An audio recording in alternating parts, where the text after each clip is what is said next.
Chapter 19, Comprehension. Read the passage carefully. Once there lived a woodcutter in a village. He was very poor and earned his living by cutting wood and selling it. One day he was cutting wood on the bank a river. Unluckily, his axe fell into the river. He felt sad and began to weep.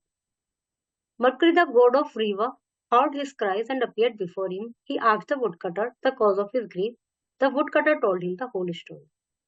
एक बार एक woodcutter था, वो जंगल में वो लकड़ी काटता था। एक दिन लकड़ी काट रहा था बैंक के नदी के किनारे। तो उसकी जो कुल्हाड़ी उसमें गिर गई। रोने लगा अपनी कुल्हाड़ी का नुकसान होने पर। तो नदी के जो देवता थे उन्होंने उसकी आवाज सुनी।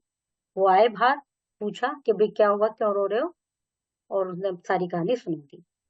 God Mercury at once dived into river and came out with an axe of gold, but the woodcutter refused to accept him, saying that it was not his.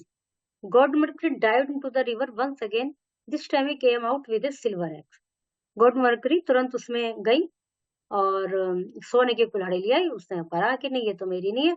वो दोबारा गई, दोबारा सिल्वर की चांदी की कुल्हाड़ी ले आई। उन्होंने कहा ये भी मेरी नहीं है। God Mercury once again dived into the river. Mercury this time he came out with a iron axe. वो दोबारा गई और इस बार लोहे की कुल्हाड़ी लेके आई जो उसके वास्तव में थी। The woodcutter became very happy and cried, "This is my axe." वो बड़ा खुश हुआ और कहा यही मेरी है।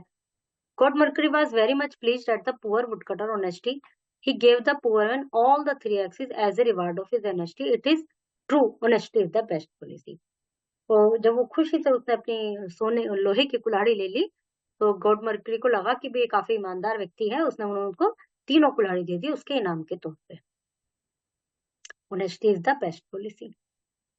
क्वेश्चंस के आंसर पैराग्राफ में से स्टोरी में से देने। Where did the woodcutter live?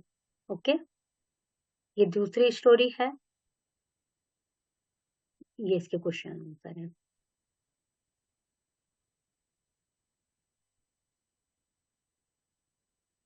Okay, chapter is completed.